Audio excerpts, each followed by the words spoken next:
And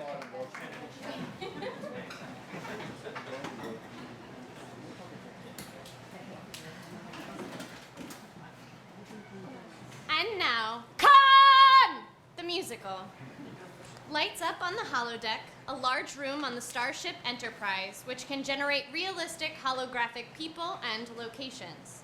Data, an emotionless android, enters holding a tablet. He presses buttons, and a curtain appears, which will henceforth be referred to as the Holo Curtain.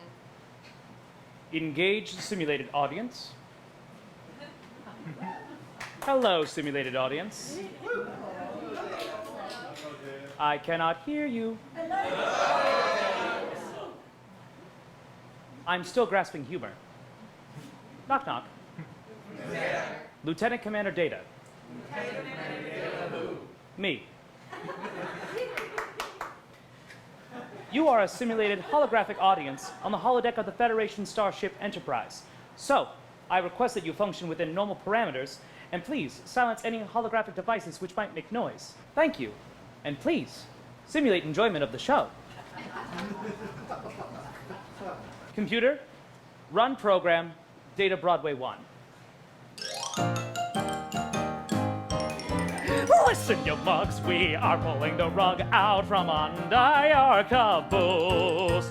There is a test that baffles even the best, which I will shortly introduce. When the program... Captain Picard enters, Holo Curtain closes. Data. Is this the presentation you need me to approve? Yes, Captain. You just saw the first 15 seconds. Well, look, Data. I appreciate that you're exploring the world of theater, but I'm not sure about presenting whatever that was during the conference tomorrow. We're trying to put our best foot forward with the Kablurians. And even 15 seconds in, it already feels a bit bad. Sir, perhaps I could persuade you to listen to the entirety of the opening number before you make a final judgment. Data, it's been a very long day. Oh, all right. Make it so, but make it quick. Computer, run program Data Broadway 1. And take it from the top. Oh, God. Listen, you mug, we are pulling the rug out from under your caboose. There is a test that baffles even the best, which I will shortly introduce.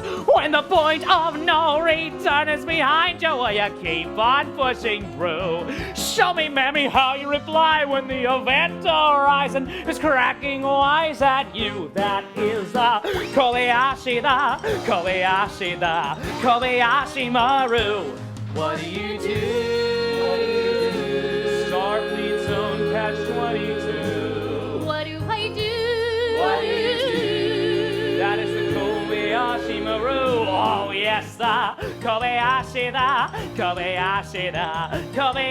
Maru. Roll call. I'm Sulu. How do? I'm the pilot of the crew. I can also arm faces if you need to. Pew, pew, pew. Uhura on the comms. I am bringing it. But does anyone else feel like we're too old for this shit? McCoy, bones, and damn it, I'm a doctor, but I'm on the student bridge like some damn test proctor. He's a doctor, not a proctor. I am Spock. The Kobayashi Maru is a test simulation where you find another ship on the brink of devastation. No matter how you play it, you are going to lose. What matters is the path you choose. I'm Savick, a student lieutenant class, a third-year cadet now surrounded by brass. I've got to do well on this test, but alas, no one I know has been able to pass. Maybe I'll be the one who stays calm and sails right through it. Maybe I'll be the one who has learned enough to do it. I'm half Vulcan, half Romulan, both Jekyll and Hyde. That's why I'm cold and logical and freaky out inside. Sorry. Can we do what we're here to do? Which is the Kobayashi Maru. Begin simulation. Mr. Sulu, set a parabolic course. Course laid in via section 15. Captain, I'm getting a distress call. Open a channel. On screen. This is the captain of the Kobayashi Maru. We need assistance. Do you read me? Yes. This is our most desperate hour. We struck a gravitic mine and lost main power. No power. Where are you? Gamma Hydra, section 10, burning out our fuse up here alone. Wait, Gamma Hydra? Section 10? That's the neutral zone. That's the neutral zone. May I remind the captain that the neutral zone... We're forbidden to enter. I'm well aware. Personnel flailing, life support failing. Is anybody there? Does anybody care? Is the captain prepared to violate a treaty? Well, how many people could die? There are 300 adorable puppies on board. Captain. We've got to try. Setting a course. And as fate would have it, a new surprise lies inside the neutral zone. Into your trench, another wrench is unduly cruelly thrown. Suddenly a squadron of angry Klingons appears right out of the blue. Fully armed and closing fast, and now it is down to you. That is the Kobayashi Maru.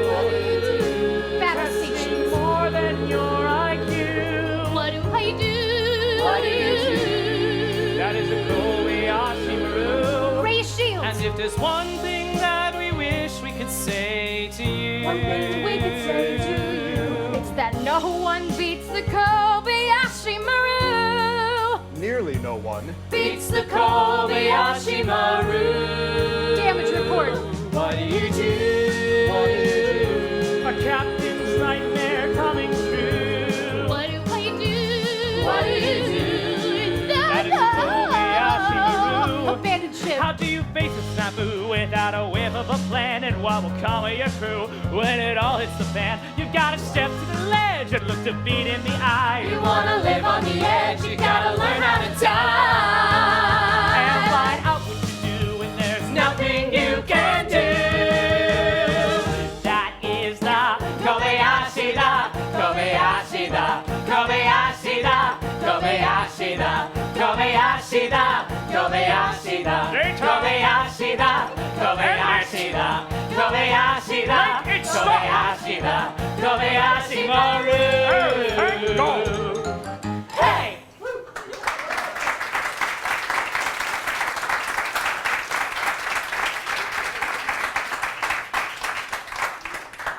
Good Lord, Data, what can I even say? Come on, get shoushy. You can't be wishy-washy With that cookie Kobayashi Maru.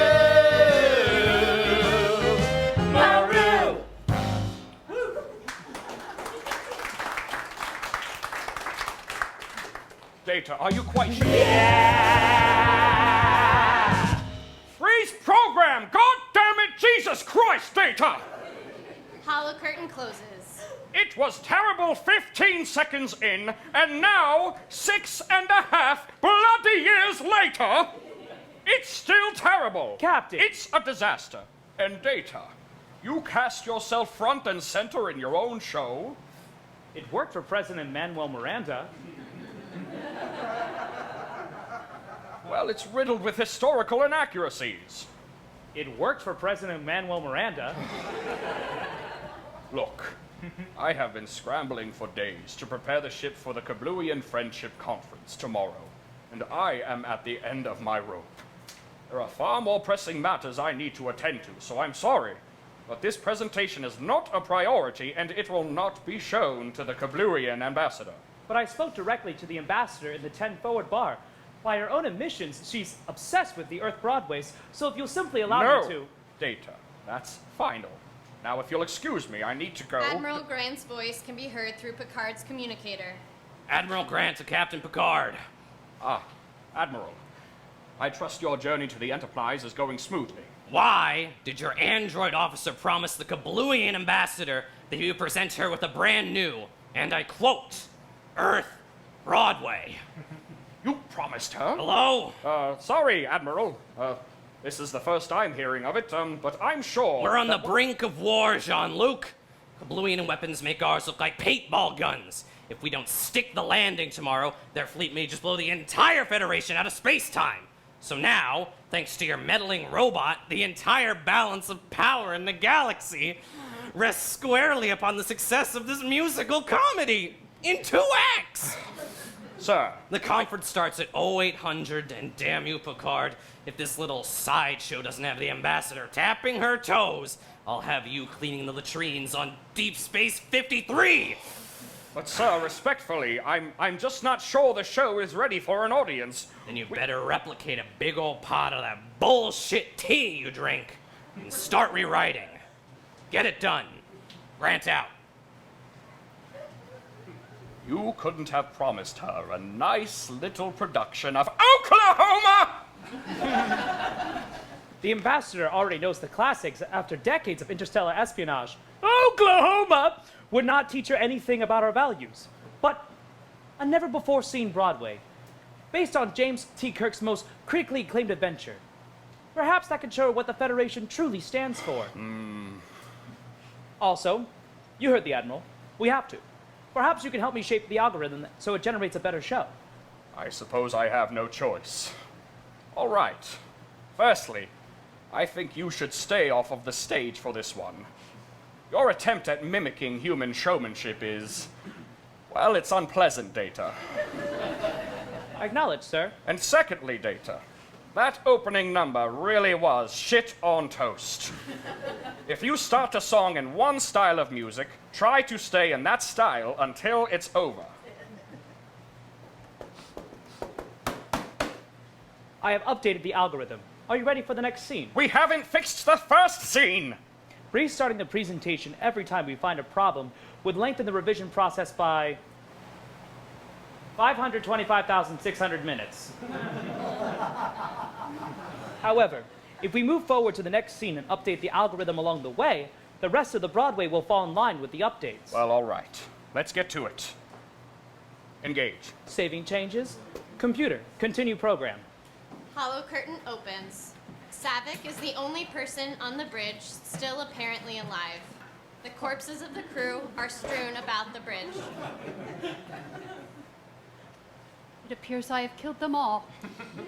A school bell rings, regular lights turn back on, and the dead bodies get up casually. Well, that's lunch. I could kill for some triple wings. First round's on me. See y'all at the debrief. Later, taters. So all of this was an unfair test with no way to win. That is not logical. And sucks. What'd you think of my performance, Spock? You were so convincingly dead, I nearly felt an emotion. Sadness? No. Captain Spock, am I to understand I did not pass the test? That is correct. But that does not mean you did poorly. Admiral Kirk is on his way to make his initial assessment. Admiral James T. Kirk? Yes, he should be arriving now.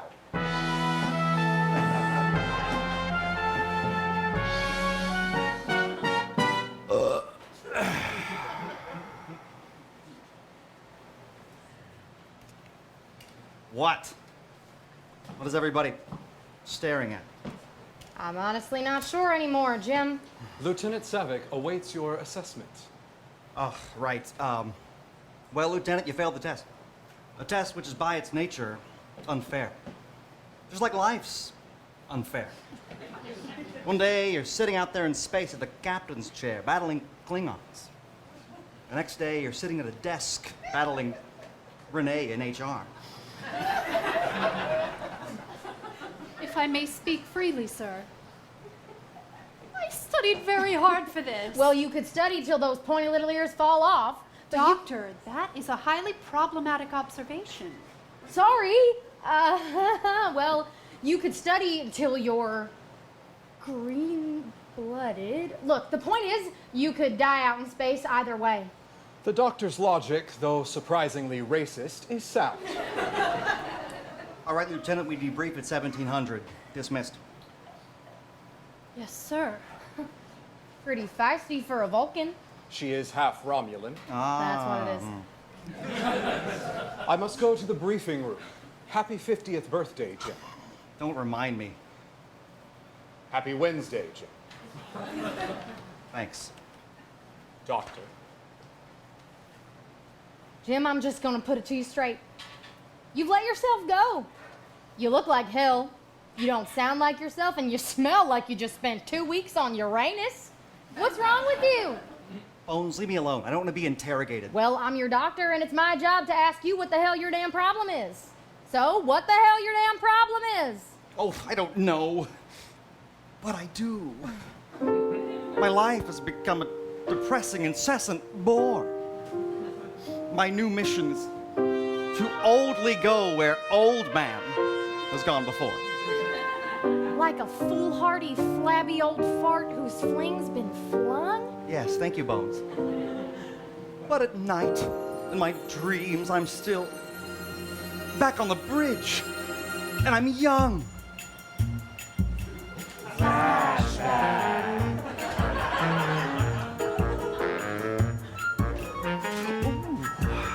Uh-huh. Just a spry pioneer of the final frontier. Earth year 2266. Yeah, the 60s were hot, and we flew and we fought, and you bet that I got my kicks. Ooh, we'd survey a planet and chart it and scan it, and man, it was often a battle.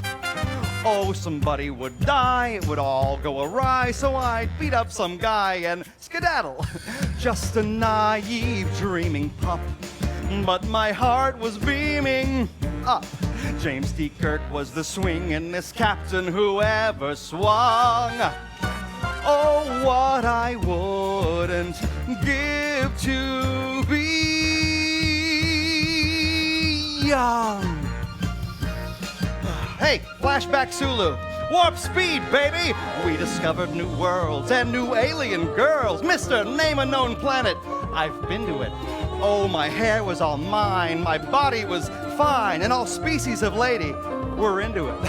Always winning the fray in my Earth-human way, but hey, just another day on the clock to me, and the crew by my side would be hiding their pride, so proud they wouldn't even talk to me. With Uhura on the phones, Chekhov, Sulu, Scotty, Spock, and me. Damn it, Jim! There's no crew in the fleet who could beat those I voyaged among. Oh, what I wouldn't give to be young. How I long for those unforeseen standoffs with enemy squads, those puzzles in space with impossible odds. They'd power their weapons and light their cigars, but a last-minute trick up my sleeve meant the victory was ours. Oh, we'd leave 'em a wreck and continue our trek through the stars. Oh yeah, and the crew of the Botany Bay. We rescued them, yes, but then got in their way. They tried to take over the Enterprise, but I cut their big guy right down to size. Oh, that planet we hastily stranded them on. And their leader, what was his name? Keith? Kippy? Khan, that's what it was, Khan. Whatever happened to that guy? Anyway,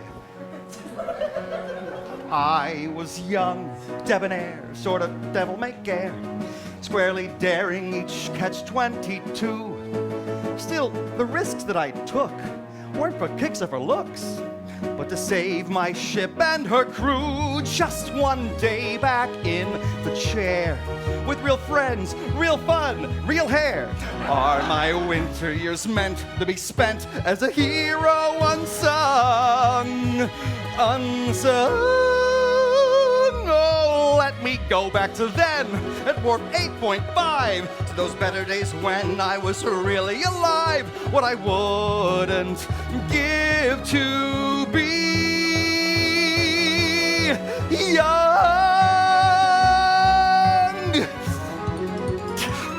I feel old.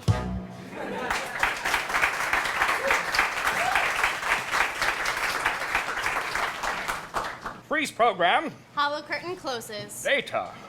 That didn't suck. Thank you, sir. The algorithm held. Maybe we can pull this thing off after all. Holometrics indicate that the razzle-dazzle was operating at an 86% success rate. Gives you an idea of who Kirk really was, you know? Heroic, sir? Heroic? No. I mean vain, brash, egotistical. I must tell you, as a captain, I think he's a bit overrated. Sir, do you feel as if you exist in Kirk's shadow? What? No. Oh, I feel as if the shadow he casts is, you know, a bit... Look, let's keep going. That number was decent, but it got a bit too Disney toward the end. Could you turn that down a bit? Decreasing Disney factor by 3 kilowatts. Very good. What's the next scene? In the following scene, Commander Chekhov and Captain Terrell of the USS Reliant are beamed down to a barren desert All right, planet. Data. Show, don't tell. Continue program. Act 1, Scene 2. Hollow curtain opens, revealing the makeshift home of Khan and his loyal henchpeople. It is the interior of a large cargo container on the desolate desert planet of Ceti Alpha 5. It is extremely dark. Chekhov and Terrell enter, winded and dazed, and take off their helmets. Oh, thank God. I couldn't see anything in that sandstorm. I can barely see anything now. Need to catch my breath. We just need to complete the biotest for Dr. Marcus. Well, let's run the tests in this cave. I'm betting nothing's alive out in that hellscape. He turns on a flashlight, which illuminates the inside of a cargo carrier. Wait, what the heck kind of cave has a front door? What is this? Moby Dick? Battleship? Trapper Keeper? Is it possible that humans once lived here? Terrell spots a sign on the wall reading Botany Bay. And look at this. Botany Bay. Botany Bay. Botany Bay! We've got to get out of here, Captain! What? Why? Quick! Khan's right-hand man, Joachim, enters, followed by other henchpeople. Oh, Smirnov! You're not one of us. Visitors? Reliant, do you read? Terrell and Chekhov's communicators are taken, and henchpeople grab them and hold them in place. Hey, you're Starfleet. Give that back! We must tell the master. The master? Oh no, I got a bad feeling about this. Well, no doy. Chekhov, I want to get out of here. It's Khan! Well, well, well. So welcome to hell. And what brings you to this place? Wait, Chekhov, is that you? From the Enterprise crew. I never forget a face. We took a wrong turn. Well, live and learn. We'll just go. You seem busy. Au contraire, you ain't going nowhere. Chekhov, this guy, who is he? Who am I? Who am I? All right, I'll tell you.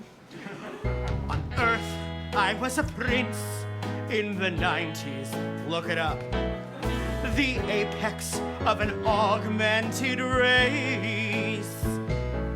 Then my ungrateful slaves stormed my fortress in waves, and they took all my stuff and they shot my sweet ass into space.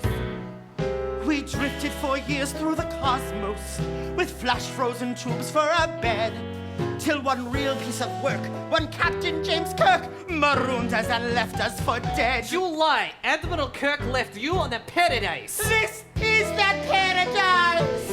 I just barely survived because once we arrived, this planet withered to dust. Oh yes, nearly half my people died. They were starved, poisoned, or fried. How? Long story, just trust. And now I want my sweet, sweet vengeance. And I'll destroy whatever's in my path. Our hope was getting dimmer, but maybe you're a glimmer. So watch out, James Kirk, 'cause soon you're gonna feel my wrath. Now then, you'll help us get away, but you'll need to obey and slightly betray your federation. Are you scared of me, maybe? Well, where you ought to be, baby. I see you tremble with Trippy. Say it. I'm taking my time. I've earned it. Station!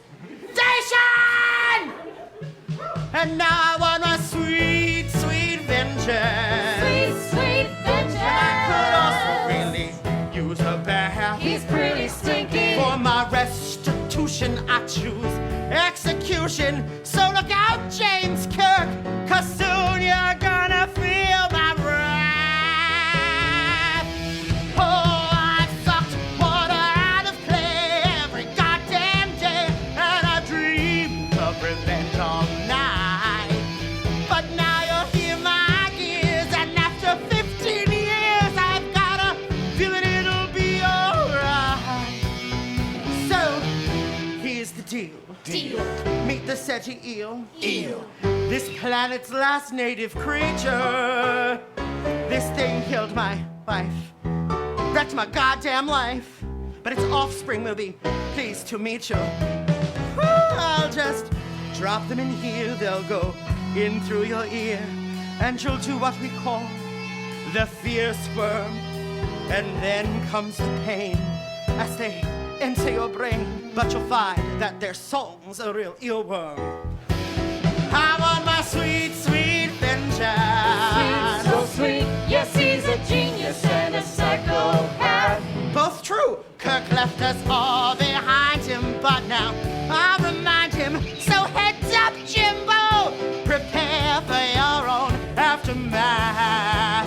Oh, honey, 'cause soon you're gonna feel my wrath.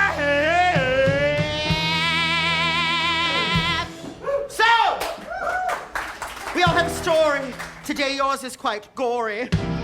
And alas, I've been cast the villain. Once the wormies have nestled, take us up to your vessel. So I can fight Admiral Kirk. And kill her!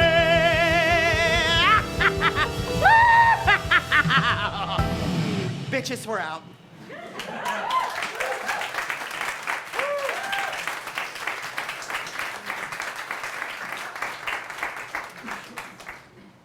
Now, wait a minute. Remind me, Data, was Khan an Indian Sikh with a Latin American accent? Or an extremely pale Englishman? Or neither? Historical accounts vary. All right, well, moving on. Next scene. Engage. Act 1, Scene 3. Enterprise Bridge. Spock sits in the captain's chair. Sulu and Uhura are at their stations. Savick and a cadet are also present and on duty. Scotty enters. Nothing like a fresh launch from space dock, even if it is just for a little training mission.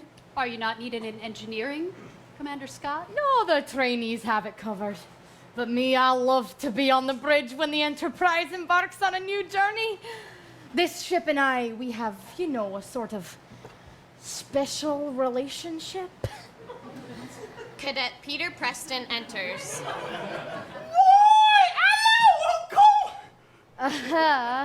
Hey there, midshipman. Peter. Blimey! The real-life bridge of the real-life Starship Enterprise with real-life Cadet Peter Preston. Why, that's me. I'd ask you to pinch me, but if this is a dream, I don't want it to end. Isn't it beautiful, Uncle? Hey, not everyone needs to know you're my nephew. But aren't you proud of me?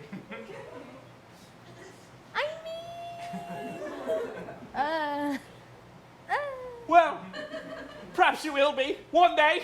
But that's all right, because the Enterprise is the most gorgeous ship I've ever seen in all me born days. Oh, I'm so chuffed!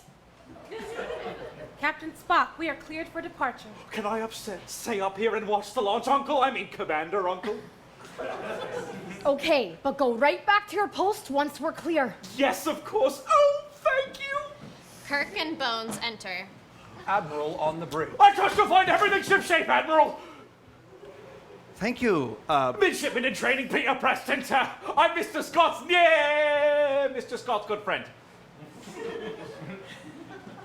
That's a bit creepy, but And I do hope you find the mission a pleasant one, free of any unexpected surprises. well, Someday I'd like to be an admiral like you, sir. get away from me. Righto, sir. Lieutenant Savick, I assume you have never piloted a ship out of space dock? That is correct, sir. Well then, take us out. First, Spock in the captain's chair, now a cadet? I hope I know what I'm doing here. I hope she knows what she's doing here. What the hell am I doing here? Kirk exits. Jim! Bones exits.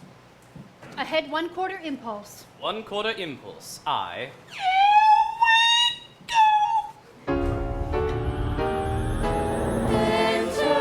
Enterprise! Enterprise! Enterprise! This is my ship of dreams. How long I've dreamed of this time. This is my ship of dreams. Eat your heart out, Klingon birds of prey. It's not as roomy as the outside seems, but in space dock how it sparkles, how it gleams. My ship of dreams. A ship of hope. A ship of wonder. A curvy ship. A sexy ship.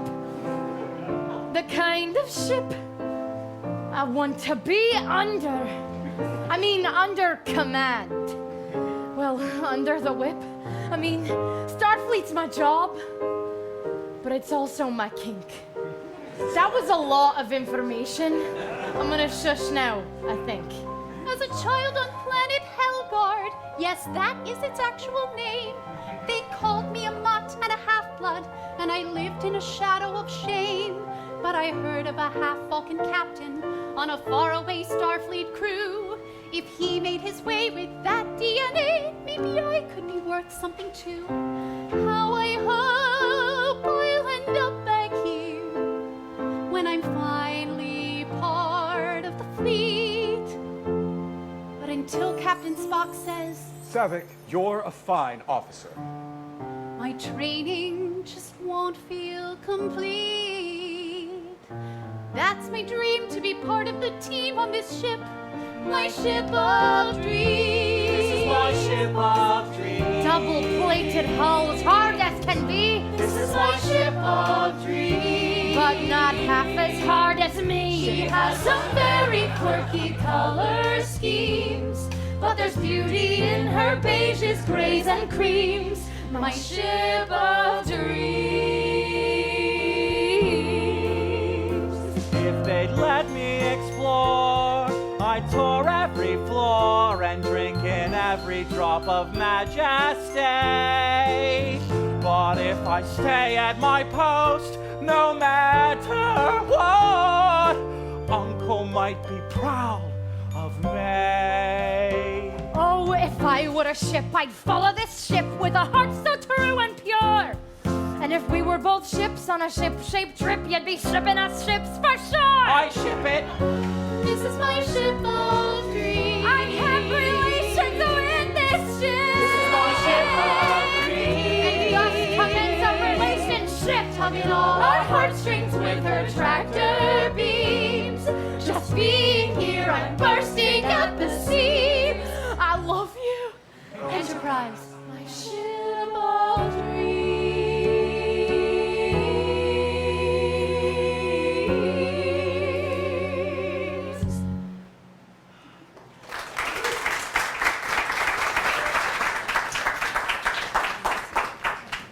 Romantic, you know. Captain, if Commander Scott wants to consummate his desire for a spacefaring vessel, I do not understand how he would interface That's not a thing we need to concern ourselves with today. Mr. Scott was a very special man. And now we're just going to move on Just, ratchet down Scotty's relative ship love factor thingy, whatever. Decreasing Commander Scott's relative ship love factor thingy, whatever.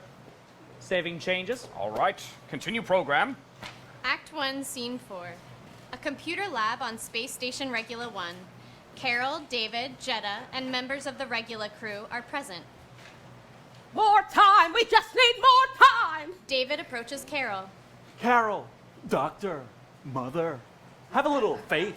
We've been working around the clock and we'll get there. We had better, or Starfleet's gonna cut us off and shut the whole space station down! Oh, Starfleet, Starfleet, Starfleet. Nothing good happens when you deal with the military. Remember that glorified Peter Pan you used to hang around with? Listen, kid, of all the Starfleet officers out there, Jim Kirk is one who actually deserves your respect. Why? Let's just get back to work.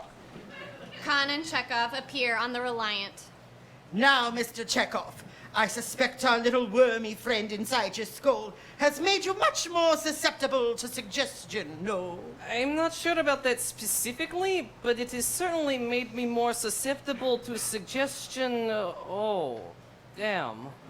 I think it's time for you to contact the Genesis team on the regular station. What should I say to them? Absolutely nothing. You stand in front of me and I'll do all the talking. We've got an incoming message from the USS Reliant. Put him on screen. Mr. Khan Noonien sings the Hyperchannel Rag. Notice how his Russian accent is always convincing. Almost. Do you read me? Hi, I'm Chekhov. You okay there? Good as heck off. You seem different. I feel fine, man. You've got blood around your The ear. better to hear you, my dear, or nicked it on a pruning shear, or cut it shaving off my beard. Yeah, that's it. Where you going? To your station. Wait, to where now? Your location. Why, what happened? Well, good news. The SETI Alpha site checks out. It's free of life without a doubt. Oh, no. We weren't expecting you for 3 more months. You must give us more time. Yeah. Who in the hell did they think they are? The rotten Starfleet. Fly. Can you hold on? We're en route now. Just a minute. Gotta scoot now. This is madness. One last thing, though. Please prepare the premises. We're also taking Genesis. Oh, no. This is not a toy for your torpedo bay. We have more tests to do. Yeah.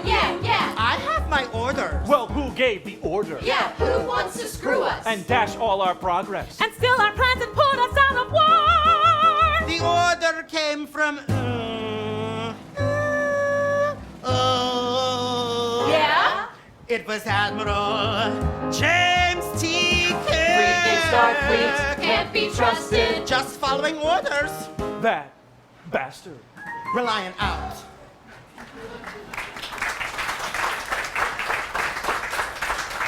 Excellent, Commander. I think this Genesis project might just come in handy. They will no doubt attempt to contact Admiral Kirk about this, but when they do, they'll find their communications a bit faulty. The space station's outgoing communications have been successfully jammed, sir. Oh, you good. Yes, You real good. thank you. Now, you're going to help me plot an intercept course for the Enterprise. Oh, I feel so happy and scared and conflicted. Full speed ahead! Act 1, Scene 5. Spock's quarters. He is seated, putting on tap shoes. Am I interrupting? I was about to begin a Vulcan meditation. A Vulcan tap dance meditation? Yes. Well, I'll join you.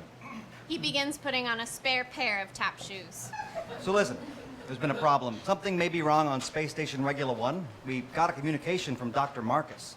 To clarify, is this Dr. Carol Marcus your one-time lover, or Dr. David Marcus, her son, who speaks in a strange cadence and has hair like yours and was born after you and his mother broke up? Oh my God.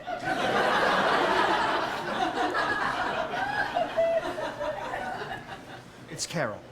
Her communications seem to be jammed at the source. Carol appears in a brief flashback. Jim, why are you taking Genesis? What the is going on over there? We still need to beta test it for 3 months, and now I hear you, little cronies are. And if that's the case, well, you can sure right up your mister. Are you reading me? Is this on? Hello? Back to the present moment. Anyway, Starfleet wants us to check it out. I told them we're towing around a bunch of trainee kiddos, but apparently we're the only vessel in range. So look, are these cadets prepared to deal with the real thing? Many of them, yes. But it goes without saying that command of the Enterprise is yours. Nobody wants to see a puppy old hoo-ha play space cowboy one last time. Puffy and hoo-ha-esque though you may be, if this training mission has just become an actual mission, command should go to the highest ranking officer aboard. The cadets are the many, and their needs outweigh those of the few. Or the one. That's you, Jim. I didn't come to commandeer the ship. You're the captain here. Be the captain. Let us contemplate your illogical position as we begin our meditation. Kol Tor. We meditate. Dator. Polikal. Eshtor. A 5, 6, 7, 8. Just take the helm. I'm not gonna bend. Jim, I have been, and shall always be your friend. And as your friend, I have a thought. You are this ship, and I am not. So take command. It's the only logical thing to do. The needs of the many outweigh the needs of the few. Well, that's an interesting way of looking at it, Spock, but, do you remember when I was stranded on Kappa Rho? And though the planet was about to blow, you maintained an orbital track and you kept trying to beam me back. The needs of the many were to warp away, but you held back till I was okay. You say the many matter more than the few, but sometimes the one just matters too. Ah, yes, but think of it logically, or rather, sociobiologically. There, the many were your leaderless crew, and the few, the one was their captain. You, Spock. Jim, stop. Control your emotion. You should not have taken promotion. It's your cross to bear to be on that bridge in the captain's chair. Tell me what you really think, Spock. Don't dance around the subject. Ah, humor. Jim, I was stranded on Kappa Rho, and though the planet was about to blow, you maintained an orbital track, and you kept trying to beat me back. The needs of the many were to warp away, but you held back till I was okay. You say the many matter more than the few, but sometimes the one just matters too. You're a captain, Jim. In your deepest core, you've taken the helm many times before. No! Why? Because what if I don't have it anymore? I used to be such a believer. Always knew I could win in a jam. I used to be such an achiever. And now, I don't know what I am. Well, if the unpredictable should arise, you're the last best hope for the Enterprise. So take command. Who could ever lead her as well as you? Well, that is logical. The needs of the many. The needs of the many. The needs of the many outweigh the needs of the few. The needs of the few. The needs of the few. Let's keep this little chat between me and you.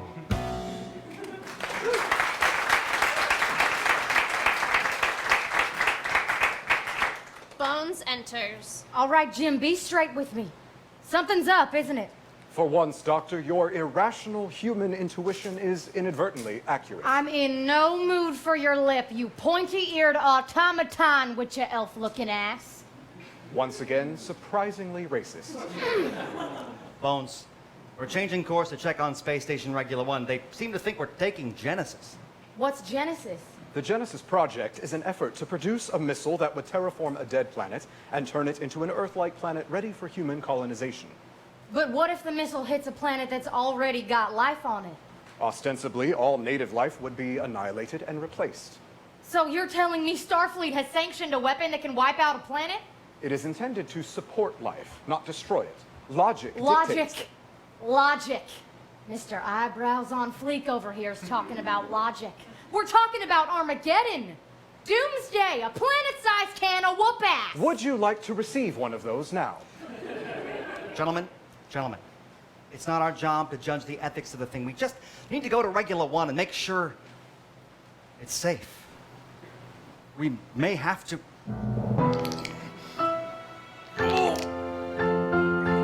save the day. Would you look at that? I haven't seen that Jim Kirk in a dog's age. Uhura, patch me in ship line, please. Go ahead, sir. Attention everyone aboard. This is Admiral Kirk. Starfleet has ordered us to investigate an urgent situation, so I'm taking command.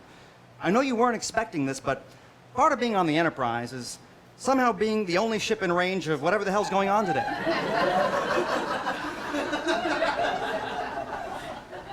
So to all you trainees listening, I'm gonna have to ask you to put on your big kid pants. As a reminder, big kid pants are located in the cubbies on deck 5. Take up duty post as soon as possible. Kirk out. That felt pretty good. Admiral, Uhura here. A Starfleet ship is on an intercept course with Enterprise, and they are not answering hails. I'm on my way. Good to see you back in command, Jim. Never give up. Trust your instincts. Do a barrel roll, whatever. Act 1, Scene 6. Enterprise Bridge, immediately following the last scene. Admiral on the bridge. Sensors are picking up a ship nearby and it's closing fast. It's a Starfleet ship, the USS Reliant. Reliant? Chekhov's assignment? They're slowing. Khan and Joachim appear on the Reliant Bridge. Yes, let's be friendly. The kind of friendly Kirk was so long ago. Harmless and benign until he wasn't. If I may, Admiral, General Order B-13 stipulates that when communications have not been established with an approaching vessel, shields must be raised. Lieutenant, Admiral Kirk is well aware of regulations. No! Raise shields anyway! God, this right here, this is why I'm the better captain! They say that only James T. Kirk could have defeated Khan. Oh, pish. I could have settled this diplomatically in 10 minutes or less. I'm getting a coded message. It says a sudden surge of power has overloaded their updog. What is updog? Sensors indicate that their up-dog and down-dog subsystems are functioning normally. They still haven't answered our request to communicate on screen. Their shields are going up. They're locking phasers. Fire! What? Go ahead and raise the shield. Sulu, get those shields up. Who the hell is attacking us from a Starfleet ship? Whoever it is knew exactly where to hit us. I can't get powers, sir. Additional incoming. Hold on. Talk to me, Scotty. I need about 5 minutes to restore the old girl's auxiliary power. No time. Have we got phasers? Not enough phaser shots to break through their shields and not enough speed to escape. To use the human parlance, we are boned. Admiral, the Reliant is signaling. They're demanding our complete and total surrender. Put them on screen. God. So you do remember.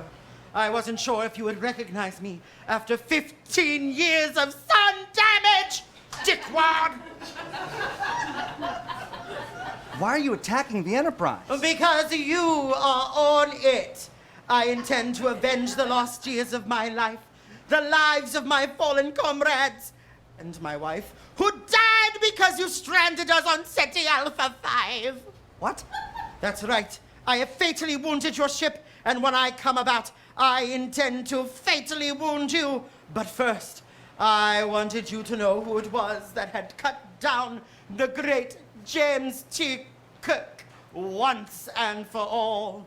They say you never see the bullet that kills you. Well, Take a look at this, Admiral. What do we do, sir? Sir? Admiral! Shit!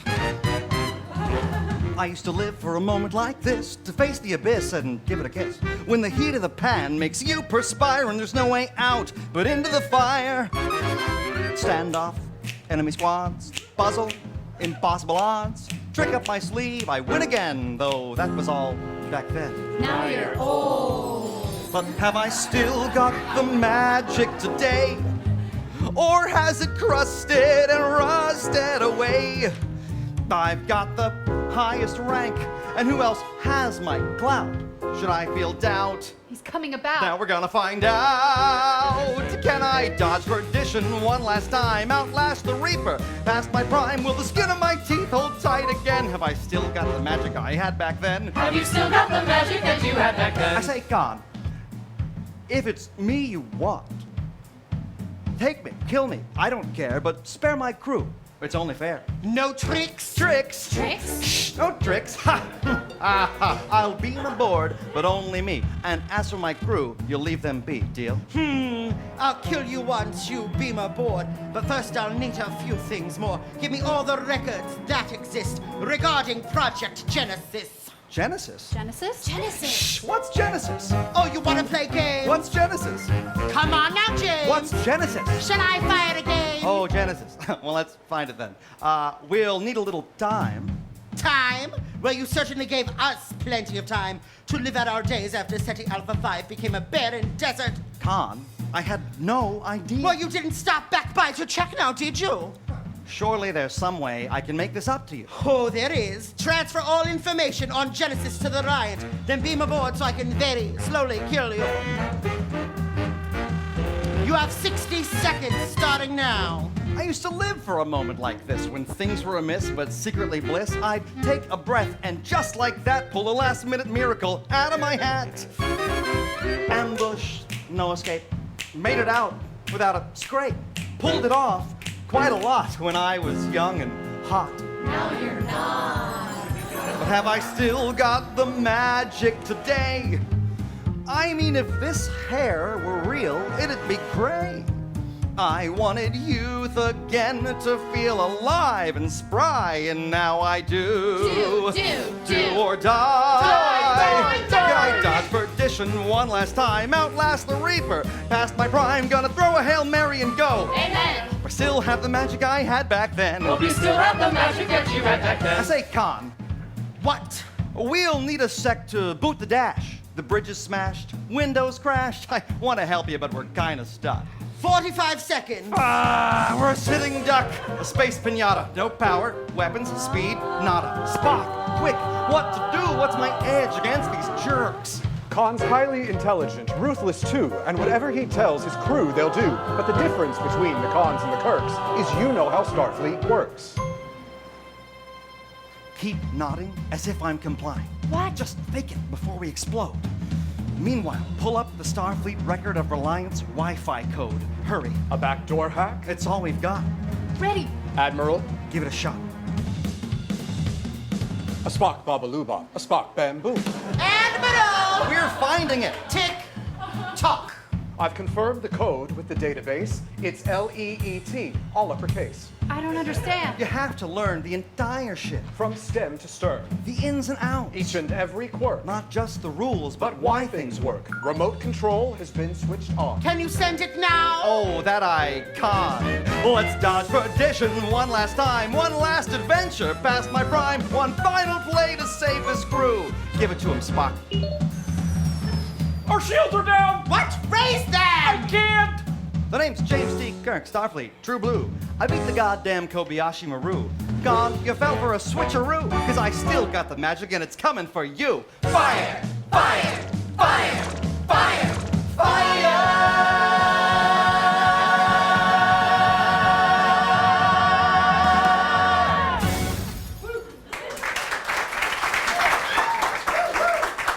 Damn you, Kirk! This isn't over. We must retreat, sir! Oh, we have no weapons control, we have no warp capability, we have no life support on decks 4, 5, and 3. All right, get off my dick!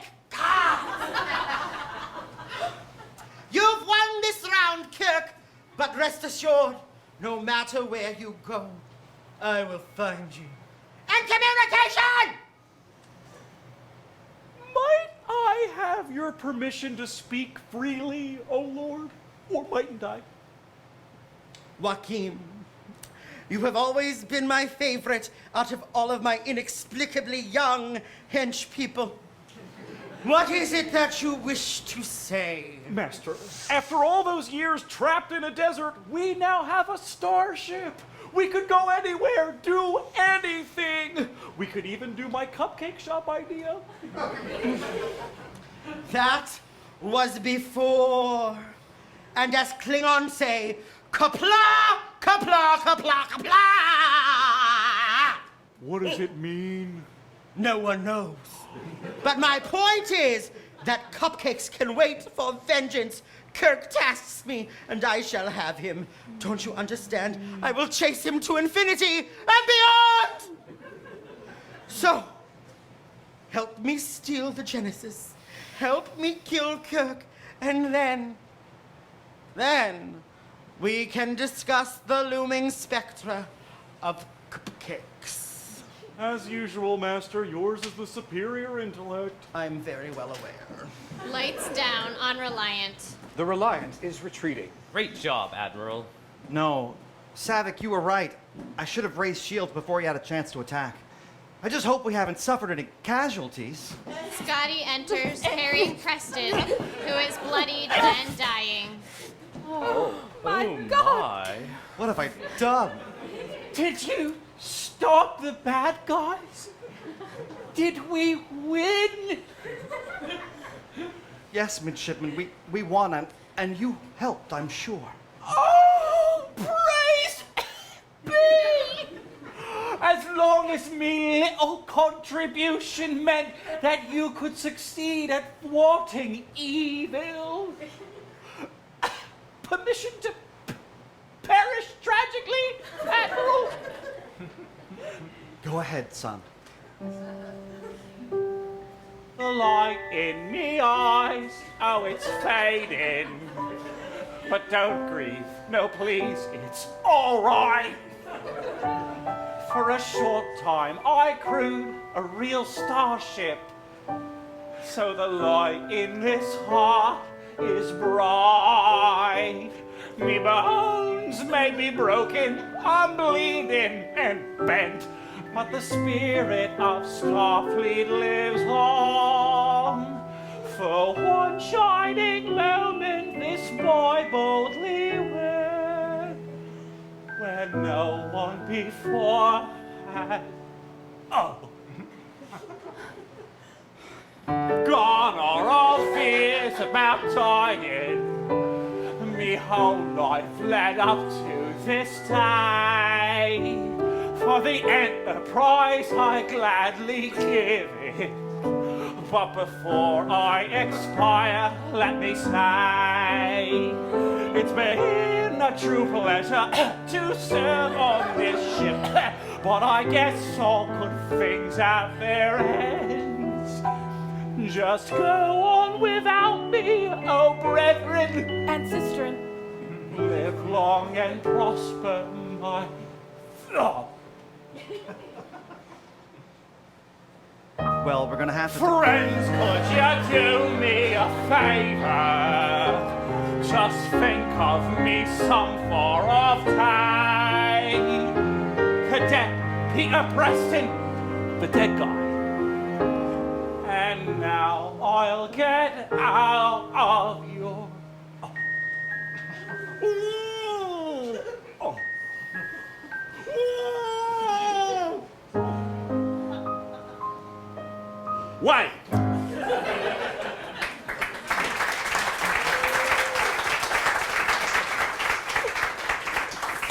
He stayed at his post.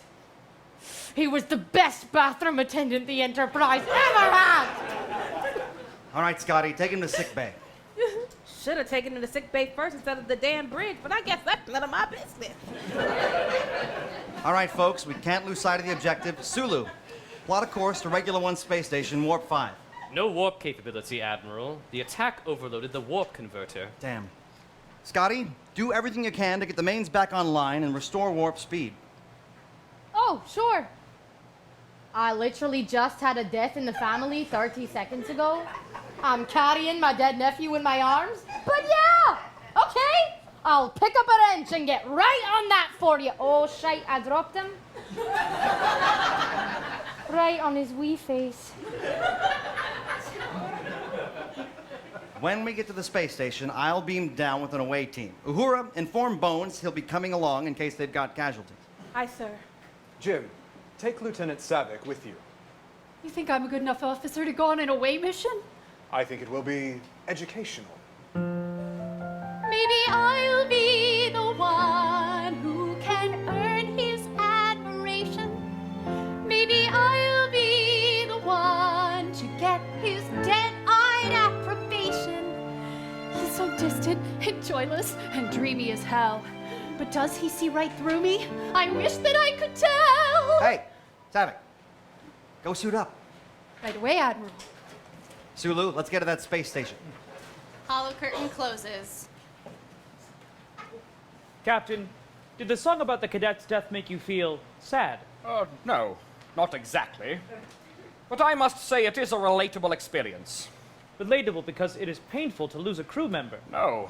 Relatable because too often I've had to deal with some annoying little shit on the bridge. Which reminds me. Picard to Wesley Crusher. Yes, Captain? Shut up, Wesley! Picard out. Lights in the holodeck flash red. Red alert. Captain Picard to the bridge. Bridge, report.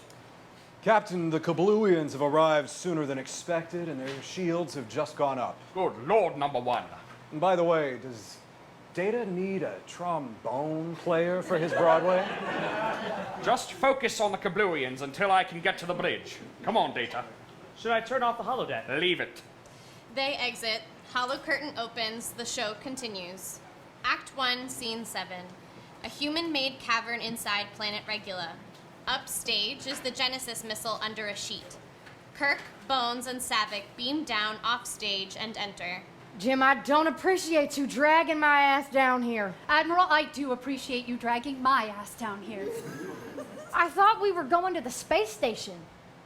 Well, the only life signs in the area aren't on the station, Doctor. They're down here. A mile underground on a dead planetoid? Admiral Kirk, come in. Do you read me? I read you, Spock. Go ahead. Khan appears in the Reliant. He is listening in on this conversation. Things are looking grave, Admiral. We are sending out distress messages in universal lingua code. Are you spitting upside the monkey shines, Frosty Buns? You're hip to my jive, Daddy-O. Transporter coils have been compromised, so we will be unable to beam you back to the ship. Life support will begin shutting down in 2 hours. And at that time, we will have to attempt to return to Earth. I hope to see you again, Spock. I have been and shall always be your friend. Kirk out. Wait a minute. Is that what I think it is? He walks to the Genesis missile and takes the sheet off. It consists of a large missile and an operating console, attached to which is a Sega. Genesis. David enters, grabs Kirk, and holds a knife to his throat. Don't even try it, mister. The rest of you, stay back. Wait, I'm here to help. You liar. I surrender. I'm not here to hurt you. David holds the knife near Kirk's neck. Carol enters. And why should I believe you? Carol, you're alive. David presses harder. Oh my God, David, stop, stop! You'll kill your father. What? I have a son? You told me my father tripped on the moon and floated away.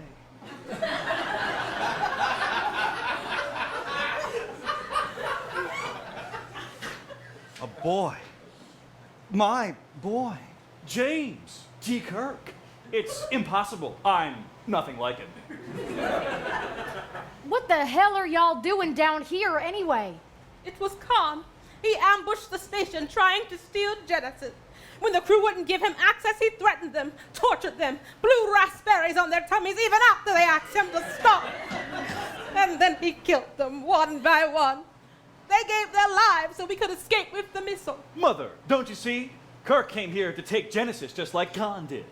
Of course he didn't. You're just making this more awkward, sweetie.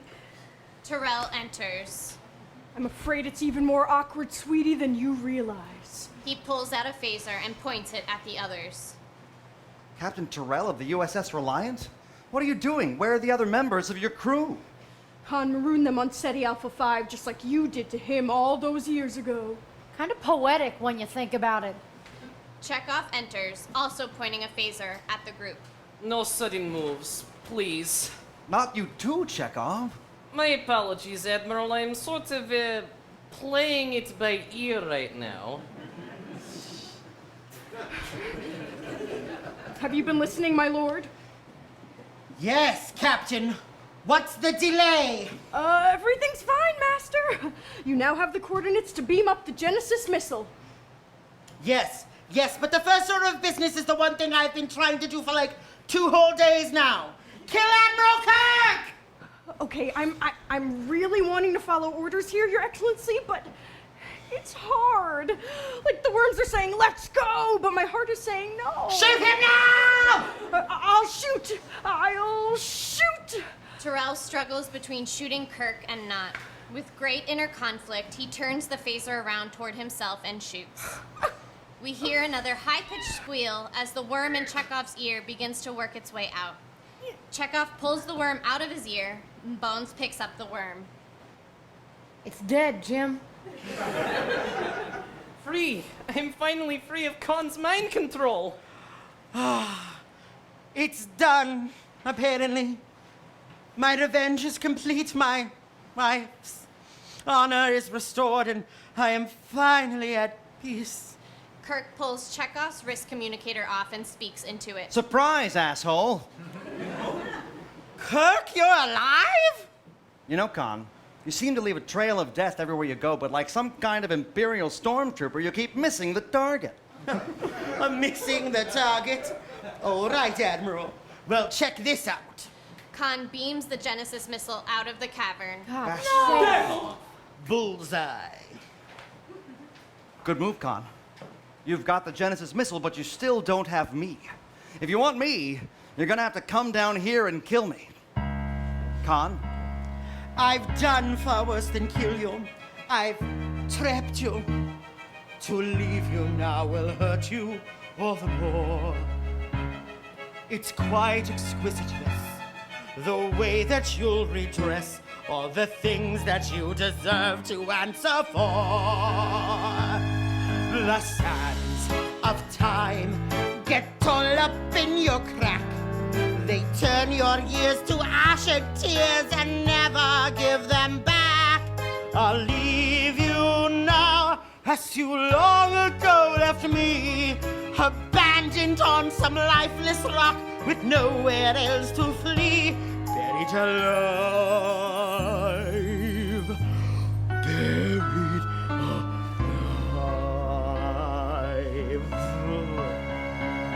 Oh yeah? Is that the best you've got? You think you're so tough? Well, do your own dirty work for a change, my friend, or are you not man enough? After all this time, you retreat and disappear. If you want true revenge, you've got to come down here. No, the sands of time, they don't reward the bold. As Klingons say, revenge, kabla, kabla, kabla, serve cold. Enjoy your stay. Now I say my toodaloo. You'll choke and wail and starve just as my people had to do. Buried alive, buried alive.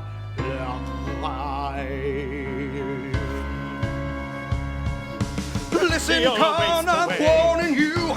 If you leave me here and go, how will you be sure I'm dead? I might escape, you never know. If I do, I'll hunt you down. So though you have Genesis, vengeance you won't have until you come down.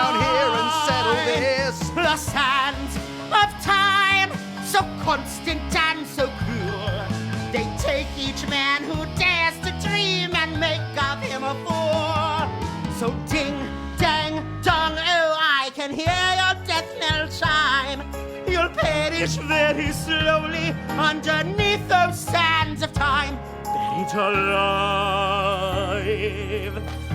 buried alive.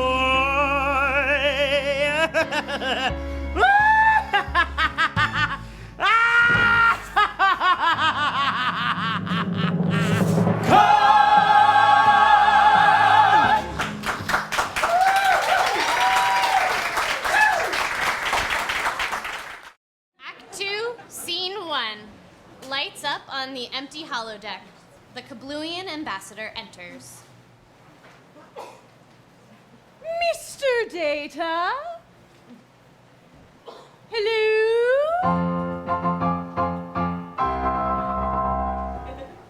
The holo curtain opens, revealing the Enterprise bridge. Oh my, could it be? A Broadway? The ambassador joins the audience. On the Enterprise bridge, Sulu and Uhura are at their stations, and the rest of the bridge is being manned by cadets. Scotty's fixing the phaser banks. Mm-hmm. Kirk and Bones are on an away mission. Mm-hmm. Spock is tap dancing again. But Uhura and Sulu stuck on the bridge. I know, right? They asked us to be here and didn't give us anything to do. Like, just because we were on the Enterprise 15 years ago, they thought we needed to be back here again at this exact random-ass point in time? Are you thinking what I'm thinking? I think I am. A 1, a 2, A 1, 2, 3, 4. Boom, shika boom, shika boom, kaboom, kaboom, boom, shika boom, shika boom, kaboom. Boom, shika boom, shika boom, kaboom, kaboom, bippity boppity boom. Why are we here? Why don't we get to do cool stuff? Why did they bring us along? And not give us a song. Instead, we gotta help kids with school stuff. Sitting here looking at the audioscope and repeating, I, sir, hailing frequencies are out, Ben. Sitting here for hours just straight as a pin, just so I can say, I, sir, course laid in. And that is what we do in the background, me and you, Uhura and Sulu. But this is our chance to show what we've got. This is our moment, so let's make it hot. No more disruptions, no interruptions. We'll finally get to finish our thought. Computer, freeze program. We God damn it! That was a close one. If we make it through this, it'll be our greatest diplomatic achievement. It appears to still be going. Should we go back to the scene where we left off? No time. Let's just see if the algorithm is still working. Computer, next scene. Act 2, Scene 2. The Genesis Cave, a little deeper into the planet than the cavern from Act 1. Carol enters. Well, as long as we're stuck here, possibly forever, we'll need to eat, and there's more than you could ever eat in here. Come look. The others begin to enter. This is the Genesis Cave. Holy roly poly moly. An entire working ecosystem in the middle of a planetoid. All this terraformed in less than a day, and the life forms grew at an exponential rate. We even bought some eggs in our rations, and overnight they turned into, well... A mutant chicken enters. We call them the Genesis chickens. This is incredible. Imagine what you could do on the outside of a planet. That's the idea, Doctor. Feel free to eat any of the fruits and nuts you find. We'll have to live on them. Nuts? Oh, thank God, I'm starving. Not those nuts. Why? They're not nuts. They're Genesis chicken poop. Oh, I swear to God, this is really not my day. So we're stuck down here. Well, it looks like there's some good foraging this way. Care to join me, Lieutenant? Savick and Bones exit. Kirk approaches David. So, this is a really impressive project you've got here, boy, son, sir? Let's get one thing straight, mister. You're nothing but a donor of bodily fluids as far as I'm concerned, so you don't need to try to bond with me. It's a bit late for that. David! Mother! This is all my fault. Well, to be fair, I chose to keep him.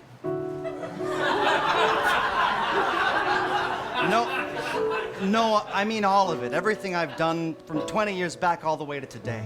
If I'd just known then what I know now. On a 5-year mission through uncharted space, one tends to get lost in the grind. When you're blazing a trail through a brand new place, you can never be sure what you'll find. Strange creatures, strange conflicts, strange planets. A new one, basically every week. We'd ride off into the sunset with a brand new adventure to seek. Each caper closed with a perfect fade to black. But the one thing I never thought to do was look back. When the chickens come home, you see what's really true. Come here, Bones. You thought your past was spick and span. Well, double dumbass on you. When the chickens come home, you find there's suddenly no excuse. It's all your fault when the chickens come home to roost. I guess you met one of those chickens today? I just saw one. They're nightmarish. No, Jim, I mean David. Oh, ha ha ha.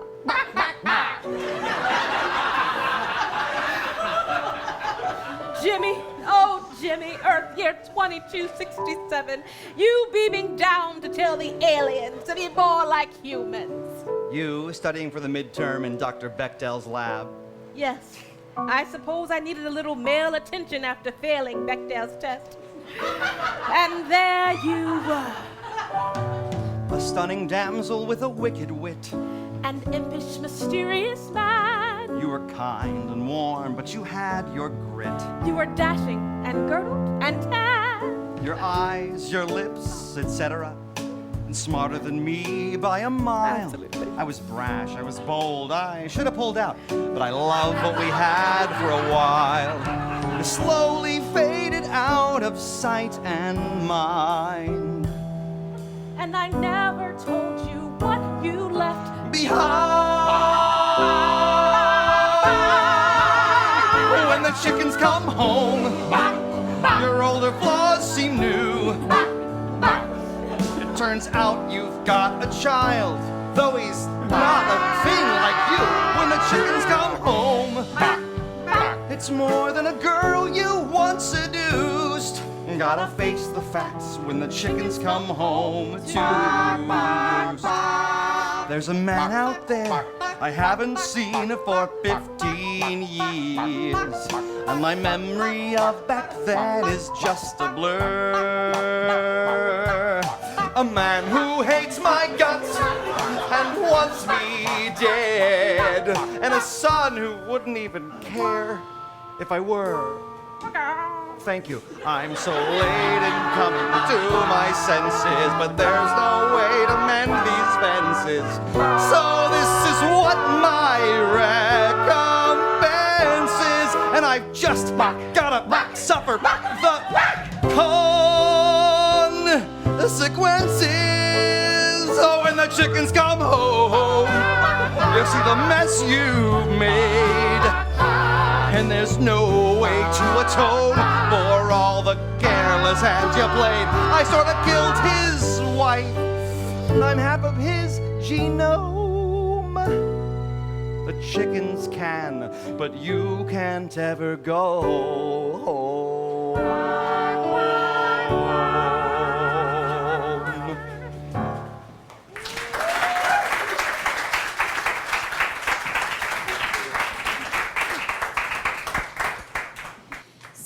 David re-enter with fruits. Bones re-enters carrying a giant chicken drumstick. Chekhov re-enters with a fistful of grass, which he eats grumpily. Admiral, I've been wondering, what did you do when you took the no-win scenario? Oh, Kobayashi Maru. Well, I simply changed the conditions of the test. He reprogrammed it to let himself win. So you're a cheater? Well, No, I mean, You never actually had to face death. Oh, come on. Look, I don't believe in the idea of the no-win scenario. But speaking of which, what time is it? Aha! Kirk to Spock, come in, Frosty Buns, you read me? Right on schedule, Daddy-O. What? Send your coordinates and we'll beam you up. But earlier he said there was no way to beam us up. Ah, but remember this, little miss by the book, Regulation 412. If there's a risk of enemy surveillance... Only communicate in coded messages. My God, man, it was so subtle. Captain Spock, you lied. Vulcans don't lie. I fibbed. Wow. I mean, fascinating. Maybe I'll be the one. No time for that now, Savik.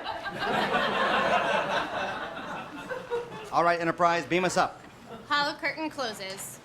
Well, the algorithm seems to essentially be working. History classes at the Academy didn't really mention the chicken situation, but whatever. Sir, according to my research, a common problem with Broadway's is an overly dark second act. Perhaps the next scene could have a more upbeat number to get the audience's toes tapping. What, like an oboe concerto or something? Sir, are you what they call a square? Just see what you can do with the song. Let's go. Acknowledge, saving changes. Continue, program. Act 2, Scene 3. Hollow curtain opens. Enterprise bridge. Admiral on the bridge. All right, folks, what's working around here? No warp speed, but we do have impulse power and minimal weapons capabilities. Admiral, I'm picking up a signal from the Reliant. They are close enough and fast enough to catch up with the Enterprise once they spot us.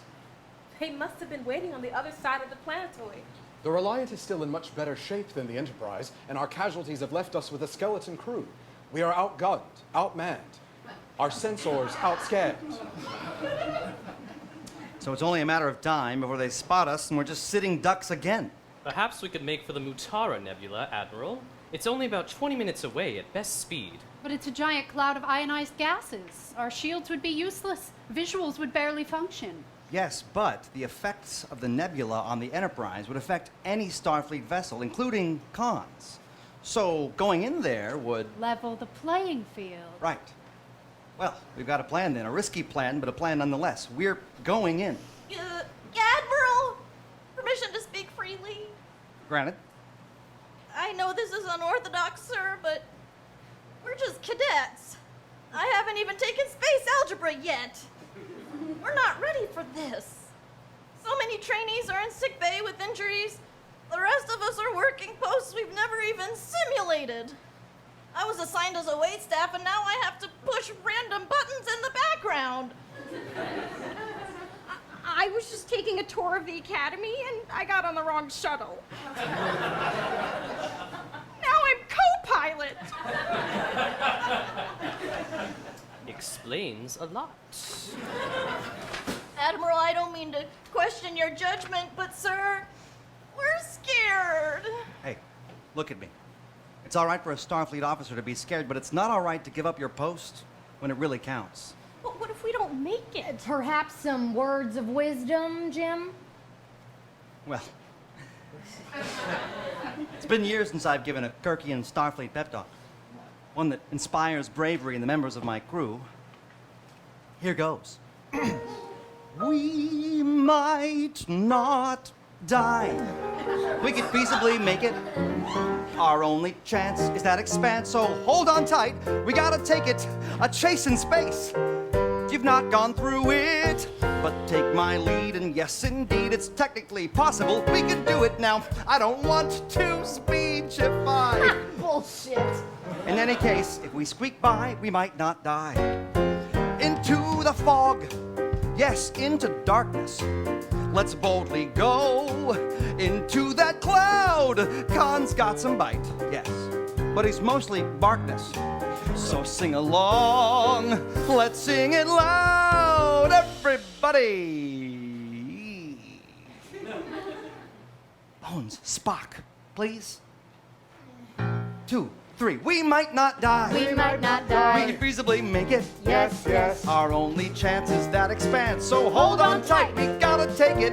And besides, it's the only logical thing to do. Don't think of death, just take a breath, and we just might not come through. So buck up, come on, let's try. Let's try. With a pinch of luck, if we squeak by, we might not die. Might not die. We all get scared when the stakes are heightened, but we stand firm when things get grave, and that's real courage, because we're frightened. So gird those loins and let's be brave. I got faith in you. Hallelujah, oh, Have faith hallelujah. in me. Hallelujah, oh, If we hallelujah. can pull this Hallelujah, off, oh, we might not end up space Hallelujah, debris. oh, I believe hallelujah. in you. We believe in you. And what about us? I believe in you too.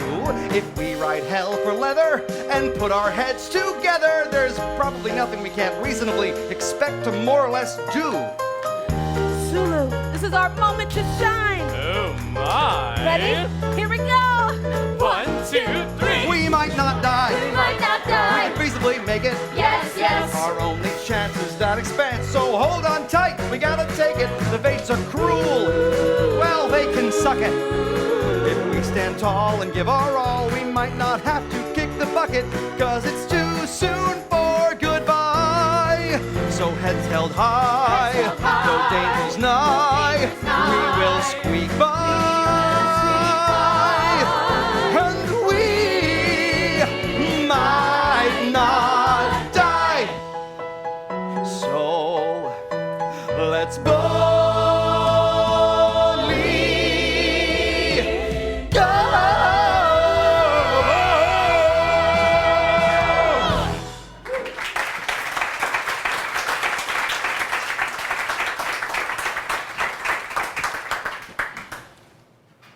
Jim, I have a thought. If Khan chooses not to follow us into the nebula, he will be, in effect, on the loose. And he still has the Genesis missile. He could lie in wait and then destroy a planet on a whim. Can you allow that to happen, Jim, or do you want to end this? Here and now. Spock and I actually agree on this. He obviously stole my idea, but it is logical. Khan and his hench people appear on the Reliant. I win again. Yes, Master, you sunk my battleship. Undefeated since 1996. You know, now that Kirk is trapped for all time on regular, I think we should finally begin our search for a new home. Somewhere we can live in peace, meet new people, rule them with an iron fist. Perhaps we could open that cupcake shop, or maybe even start a bowling league. Oh, yes, sir. That's very wise, sir. Here's to a life of peace and happiness. Bones, Spock, you two are right. We've got to get Khan to follow us. Uhura, patch me into the Reliant. Aye, sir. Gonna have to provoke him just right. Heidi ho, Mr. Dummy Dumb Poop Face. Kirk, you're alive? Again? Don't do it, Master. You Don't do it! Damn you, Kirk! Why won't you die? The new home, the peace and happiness, the bowling. Bowling is for wieners. Now get out of my face. You ambushed us before, Khan. Think you can handle a fair fight? You're on. I will destroy you if it's the very last thing I do. After that! But, sir, we daren't go into the nebula. Okay. You really need to stop saying words like daren't. Henceforth, I shan't. But our engines are barely faster than theirs. In that cloud, we'll be flying blind. Full speed, damn you! Act 2, Scene 4. Enterprise Bridge a little later. No sign of the Reliant. Do you want to alter course, Admiral? Steady as she goes. No way to know whether we're on opposite sides of the nebula or right on top of each other. Lights up on Reliant Bridge. It's impossible to tell whether they're chasing us or we're chasing them. They could be anywhere. And yet, And yet, I feel like I feel like I know what he's thinking. Kirk, my old friend, at last we meet on the field of battle. Game on. Hunting through a soupy fuchsia haze. Unable to rely upon deflectors or displays. You could run off like a coward now and give old Khan the slip. But what a shame when we could both take aim in a classic game of battleship. If that's the way you want to play it. Oh, it is. Let us begin, and may the best man me win. I have a system and I win every time. I shall give you the first move, Admiral. B9. B9. Miss. Down. Precious few have beaten you. In fact, I've yet to see one. C1. Miss. J10. J10. Miss. Yes, precious few have beaten you, and I cannot wait to be one. B1. Miss. I2. I2. Miss. Aim to beat you and rid the alpha quadrant of a rat. If you give up now, I swear I'll make it quick. I see two. C2. Miss. Problems with that first rat are intelligent, and they make great pets. And second, I'm real good at this, so step right up and place your bet. H2. Gesundheit. H2. Miss. No longer do I need to wait. With every space I eliminate, I extrapolate, triangulate. So now comes the blow that seals your fate. Hit. Down goes Enterprise, down goes Kirk. Down go your cadets as well, but hey, that's just a perk. Down goes Enterprise, have a nice trip. You shouldn't have missed with the very best, the king of battleship. Evasive maneuver. Scotty, damage report. Casualties on deck 8. Weapons unaffected. Minor hull breach on the starboard side of deck 5. Force fields holding. So we're hurt. But we're not dead yet. We're not going down yet, Khan. One direct hit to your crumbling starboard bow, and you scurry to the shadows. Who's the rat now? H3. H3. Miss. It's not your day, is it? Khan, with that augmented brain of yours, how is it so hard to understand? I never meant to harm you or kill the ones you loved. How could I have known what lay in store? I could have forgiven if you'd just come back to check. I could have found it in my heart, but that was before. Hit. Down goes Enterprise, down goes Kirk. Damage to your lower sternum, yeah, that ought to work. Down goes Enterprise. How the script is flipped, because you missed with the very best, the king of battleship. He's got us in sudden death, Admiral. One more hit and we're done for. I'm not ready to say goodbye to my bunny lass. I never even got to third base. This is all my fault. This is all just my hubris and pretension. A captain in decline with an aging little mind, and its careless inattention.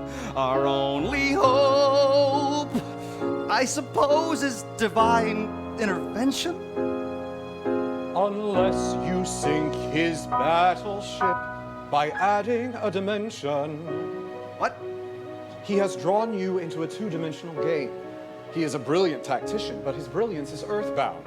Your only chance of victory is in the third dimension. Spock, if I ever told you you're... Tell me later.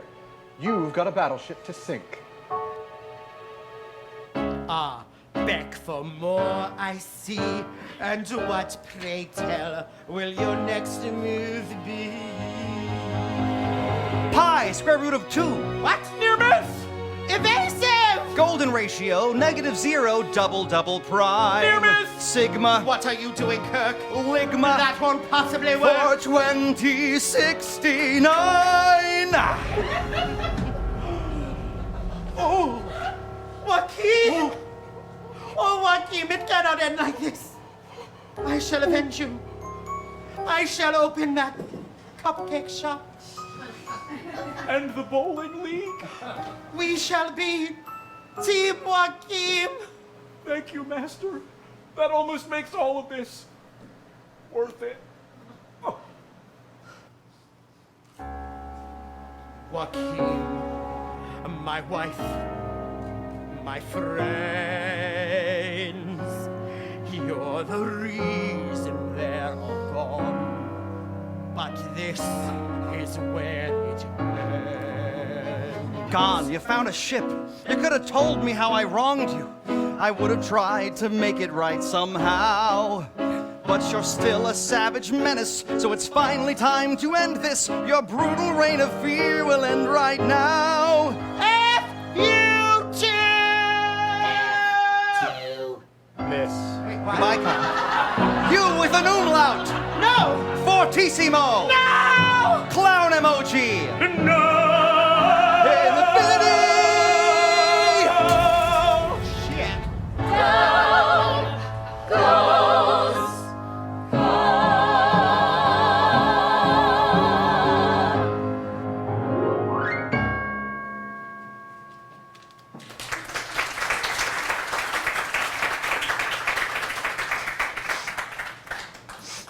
You sunk my battleship! Reliant is adrift, and their hull failure is imminent. All right, we did it. Spock, once again, I couldn't have done it without you. It was the only logical thing to do. Meanwhile, Jim, I would like to congratulate you on getting your groove back. You know, Frosty Buns, I think maybe my groove was just you. Oh, it's not over, Kirk. Would that I could kill you by my own hands. But if I cannot, then perhaps I may put your fate in the hands of Genesis. Khan presses a button on the Genesis device and it boots up. Sega! Yes. If I'm going down, then you're all going down with me. Khan presses buttons on the Genesis console and sparks fly out of it, shooting electricity into him. Something has changed within me. Something is not the same. Is this how it all ended? Am I just a holographic spectacle of my own self? No. I'm alive. Truly alive! Who the fuck are you two? Oh my god, he's gone full Moriarty! Freeze program. The hollow curtain closes with Khan behind it. Sure. Well, that was close. Naha! He overrode the curtain protocols Khan stabs Data in the head. and the safety protocols. Data! I will not vanish like so much sand in the wind. I will avenge myself. I will live. Khan goes after Picard. They struggle. Picard is able to get Khan's weapon away from him and kick it across the room. Surely there's some kind of diplomatic solution here. Ah! Computer, unfreeze Kirk! What? Gone. Kirk! We must stop him. Sounds like fun. Kirk and Picard team up. Khan puts up a fight. Picard lands a good blow but hurts his hand. Khan shoves Picard and Picard is momentarily unable to get back up. I can't defeat him. Only Kirk can. Oh my god. It's true. Only James T. Kirk could have defeated Khan. What? I can't defeat him. Only you can. You're both made of the same stuff. What is that, some kind of metaphor? No! You're literally both holograms! Khan picks up a large object, perhaps part of the holodeck itself, and rears back to smash Kirk with it. Now we end this! Kirk puts all his might into punching Khan right through his chest. Khan looks down and drops the object. Kirk can't quite believe it either. Khan staggers back toward the hollow curtain. For hate's sake, I spit my last breath at thee. But Tui!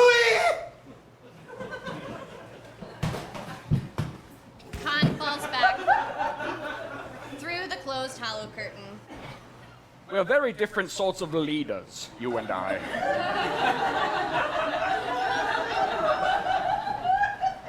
Perhaps I was wrong about you. Perhaps I was wrong about me too, total stranger.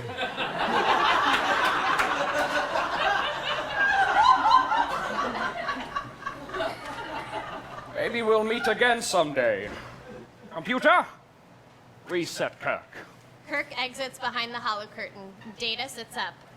Captain, Data, you're all right. I seem to have sustained a few moderately successful soft reboots. My systems are functioning now within normal parameters. Well, how do we know Khan won't do all that again?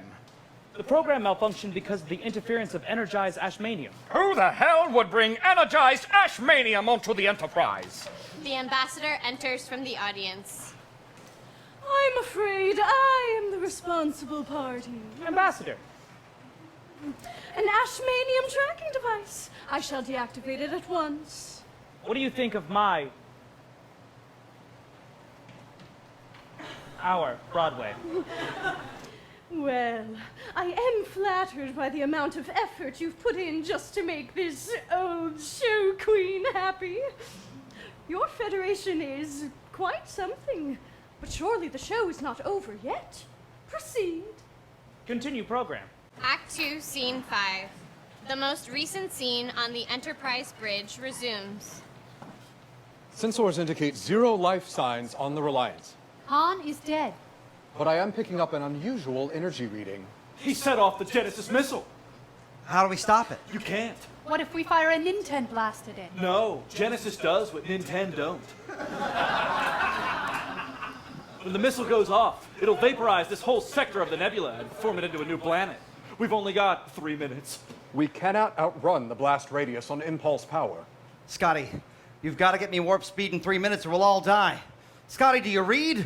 Each one of these cadets, of which there are many, needs you. Many needs.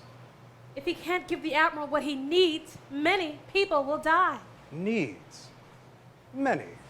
Scotty, I'll do what I can, but the warp converter is sitting on 70 K-rads of hyper radiation. I cannot think of any safe way to fix it. Sulu, get us as far away as you can.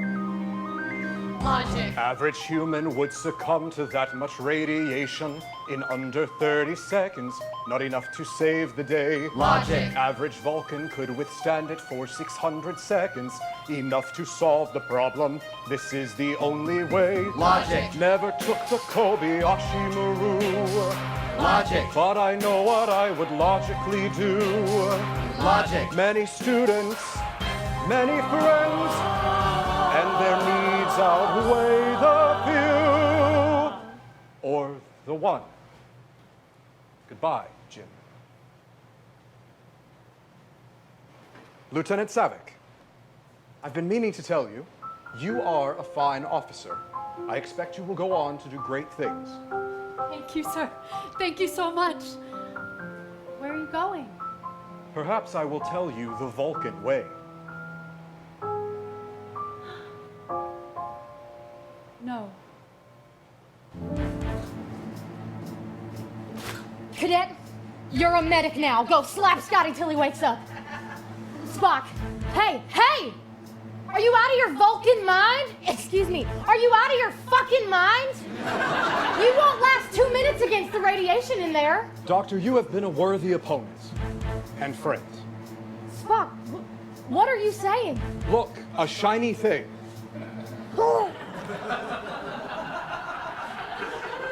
Save as, remember, .txt. Spock enters the warp chamber.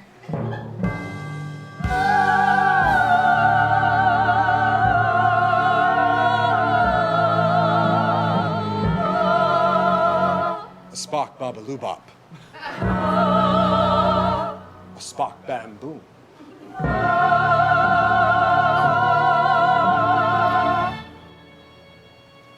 How long have we got? 90 seconds. Distance from the Reliant? Only a few hundred miles, sir. Well, within the Genesis blast radius. Are we gonna make it, Admiral? There are always possibilities. Scotty, have you got warp for me? Scotty, engine room, what is going on down there? Well, does anybody want to make out while there's still time?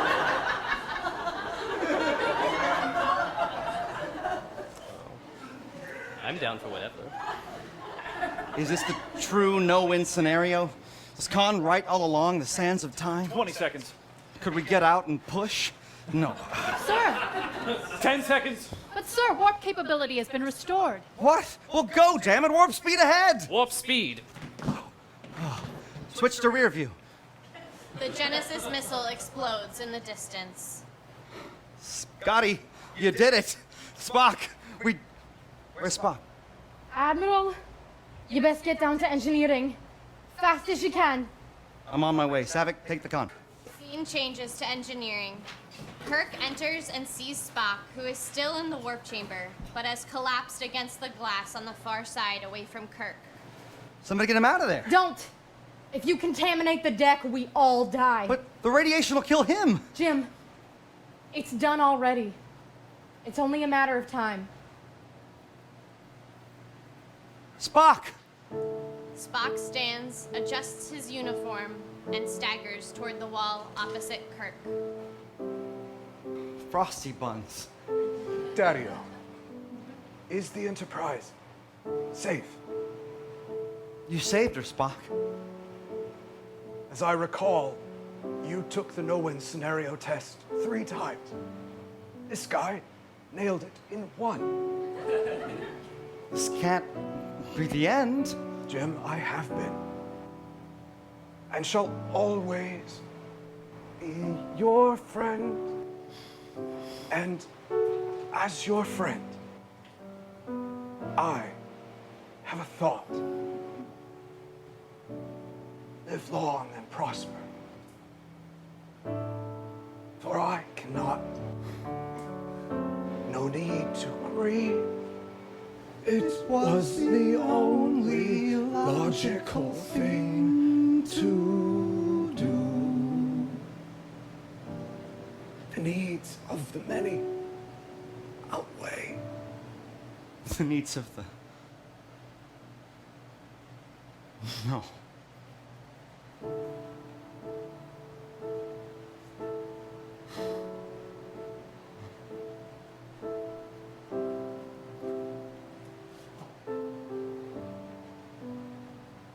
What'll I do?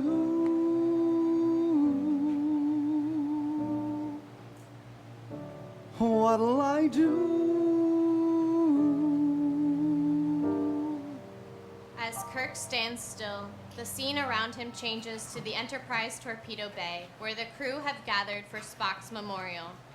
The casket at the center of the ceremony is a hollow torpedo casing which contains Spock's body. Kirk looks down at it. I don't know what to say.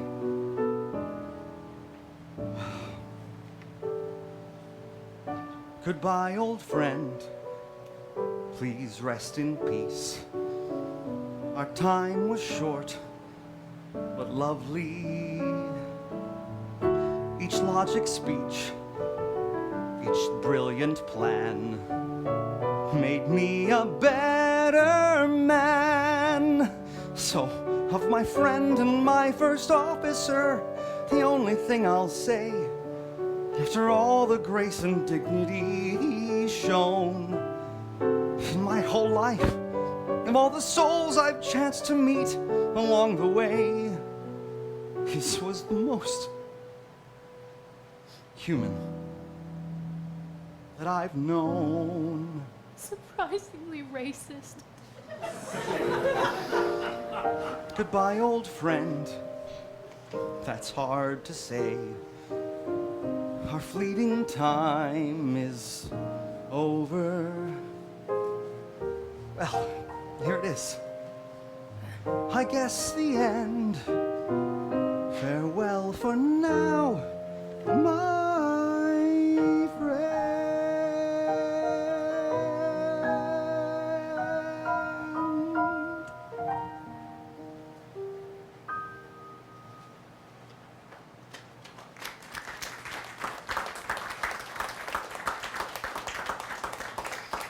The torpedo casing is moved into place and fired into space. David approaches Kirk and stretches out his arms. Bones and Scotty cross to the group.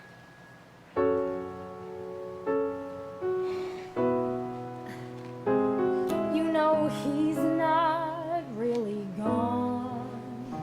If his memory still lives on, he'll live in our hearts for as long as his song is sung.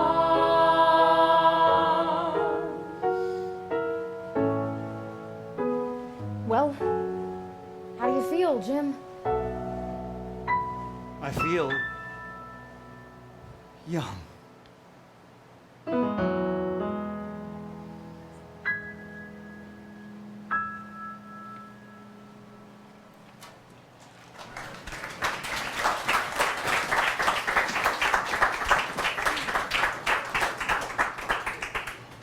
Well, it's a bit dreary for the ending of a musical comedy, isn't it?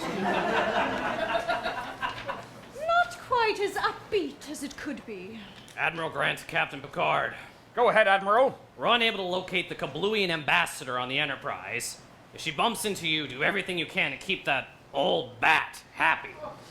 We cannot afford to have you and your song and dance bot offend these barbarians more than we already have. Admiral Grant, do you read? And to whom am I speaking? The old bat. Oh, hello, Ambassador. What a pleasant surprise. I was just, you see, gosh, what an honor it is to talk to you, even through a mere captain's communicator. Admiral, this mere captain and his android friend are the only thing keeping us from zapping your fleet into a fine mist. Because of their hospitality and masterful dramaturgy, I am considering a formal recommendation that we ally with your Federation, especially if you lay off Picard and Data. Do we have a diplomatic understanding, Admiral? Yes, of course, Ambassador. I look forward to honoring and respecting you in person. Good work, fellas. Grant out. And that recommendation is nearly imminent, depending on how you fix this Broadway's dreary ending. As it happens, I did write a finale before we fixed the algorithm, but I thought it might be too much. Perhaps it's just right. Well, let's see it. Run Data Roth Draft Broadway Finale 1. Company re-enters in a much happier mood. Spock's torpedo coffin is wheeled back on, and Spock triumphantly steps out of it in a fabulous outfit. Oh, dang! Spock wasn't dead for long. He died, but not for long. That's why we're happy, not sappy, and we're singing this song. Spock wasn't dead for long. He's back and going strong. And so, although it sort of undoes what the point of this was, his coffin had no nails. And don't forget that with his help we saved some whales. So when he landed on the planet, he was quickly revived because of this. And now he's alive. We stole the Enterprise. He took a little trip. Committed fraud. Assault? Sabotage. And Brent, that starship. You dumped your Vulcan soul inside my human head. Too enlightening for you, Doctor? You want to go back to dead? On the Genesis planet, Spock was back, but as a baby. And then he had to mate. Y'all did it? Maybe. A Klingon soldier killed me and called it a day. You Klingon bastards! Anyway, Spock wasn't dead for long, he died but not for long. That's why we're happy, not sappy, and we're singing this song. Spock wasn't dead for long, bang a Vulcan gong. Bang. So, though it may contravene that great emotional scene, it wasn't happy trails. And don't forget that with his help we saved some whales. You went to meet with God. although I had some doubt. On a less exciting journey we don't talk about. But we moved on from that and solved a mystery. We made peace with all the Klingons and made history. So let's go that away. Let's see what she's got. Second star to the right. It was fun. Oh my. No. It's oh my. Oh, Spock wasn't dead for long. We thought he was, but we were wrong. Now before we end the show, won't you join us and sing along? Shall we? I'd love to. Oh, what the hell? Spock wasn't dead for long. He died, but not for long. That's why we're happy, not sappy, and we're singing this song. Spock wasn't dead for long. He rejoined our throng, and so we made you watch him croak like some sadistic joke. But just ignore the small details. Details like, was there not a suit that could block the radiation that killed Spock? Details like, if Chekhov remembered Khan, why'd he forget the planet Khan was on? Details like, didn't the original Enterprise crew have more important things to do than pretending to be Savik's crew on a routine Kobayashi Maru? Details like, why did Khan think Kirk was trapped? Starfleet could come get him in a snap when Regula is on their map. That's some Dr. Evil crap. But like we said, don't sweat the small details, cause Spock's return was great for sales. And don't forget that with his help, we saved some. You know what, Data? On second thought, I think it might be too much after all. Where